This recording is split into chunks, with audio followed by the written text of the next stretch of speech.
Bonjour, donc juste pour vous dire que je ne suis d'aucune organisation, je suis juste un citoyen de base qui essaye à ma manière de m'impliquer et d'aider à ce que les choses se fassent. Donc c'est une forme d'engagement, donc c'était bien pour cette table ronde-là. Et je redisais avec du coup Jean-Marie Perbost ou Julien Durnion, que je connais par ailleurs d'avant, dans mes questionnements dans une petite web TV, etc. Donc on a essayé de contribuer à des débats.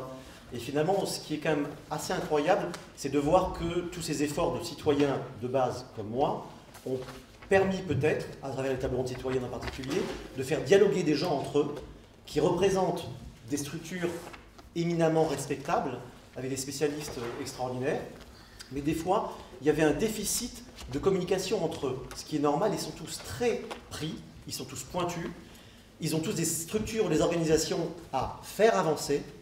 Et forcément, il y a un espèce de budget de fonctionnement qui absorbe une partie de leur énergie. Et c'est peut-être des gens comme nous qui pouvons venir apporter une pierre, nous mettre un peu à leur service et les aider aussi à dégager du temps, ce temps non quantifié dont nous parlait Julien, dont on parlait tout à l'heure, pour permettre de faire avancer ce public. Juste avant de laisser la parole aux intervenants, on va commencer par un petit tour de table, comme d'habitude, pour que chacun puisse vous expliquer un peu qui ils représentent, quelles sont leurs structures, leurs organismes. Et ensuite, on ira plus vers des questions avec vous.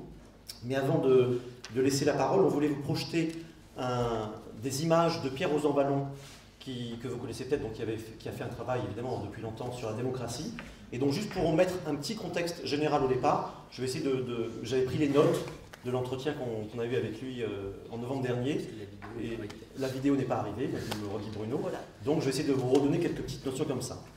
Déjà, on se rend compte toujours qu'effectivement, et certains des politiques commencent à le dire, que la société, que les organisations et que les gens en général, dans les AMAP ou ailleurs, tout ça fourmille de solutions, qu'il y a une richesse, qu'il y a un foisonnement, qu'il y a une profusion, mais c'est comme s'il y avait toujours une sorte de malédiction, un paradoxe, à s'organiser. Il y a des organisations un peu sclérosées, allez, on va dire partis politiques par exemple, qui, avec de moins en moins de gens, arrivent malgré tout à avoir un pouvoir de nocivité assez considérable, alors qu'on est une plus grande majorité de gens plutôt animés, actifs et utiles, et on n'arrive pas peut-être des fois à s'organiser entre nous, et donc c'est comme toutes ces mini-éoliennes qui n'arrivent pas à se mettre en réseau pour contrer les grosses centrales nucléaires. Oui, je prends une image au hasard. Voilà. Et donc, du coup, effectivement, est-ce qu'on peut arriver à dépasser ce paradoxe dans un engagement qui pourrait aller au-delà de simples propositions et de ce travail de recherche, de réflexion intellectuelle dont on a plus l'habitude dans les cercles, par exemple comme le collectif Roosevelt, et est-ce qu'on peut effectivement aller un peu au-delà?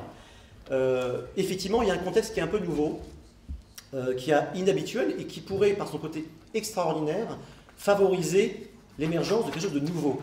Bruno, en introduction, vous disait que c'était un euphémisme de dire que c'était plutôt des choses assez nouvelles qui arrivent.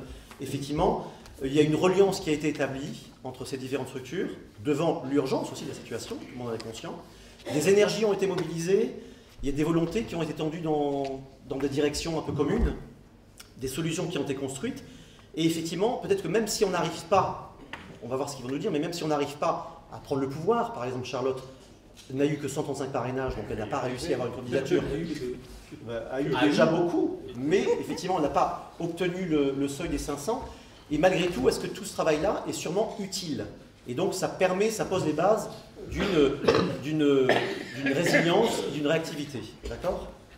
Donc pour faire basculer maintenant les choses du côté positif, pour toucher plus de monde, pour déverrouiller les fameux plafonds de verre des médias, etc., il faut sûrement être très convaincu, mais aussi du coup peut-être très organisé, c'est ce dont ils vont nous parler vraisemblablement, et d'accepter l'imprévu, et peut-être faire aussi, c'était Patrick Vivray qui disait ça à une des réunions, accepter de peut-être faire le deuil de toute manière d'un grand soir, d'une victoire à avoir. C'est peut-être pas dans ces termes-là qu'il faut poser les choses, et malgré tout avancer.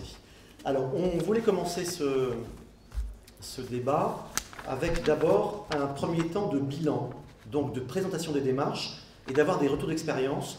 Par exemple, on commencerait bien par Charlotte Marchandy, justement, pour qu'elle puisse nous expliquer, vous expliquer quel était le chemin parcouru, et où on s'est arrêté sur ce chemin, quels ont été les obstacles rencontrés et quelles sont les perspectives éventuellement.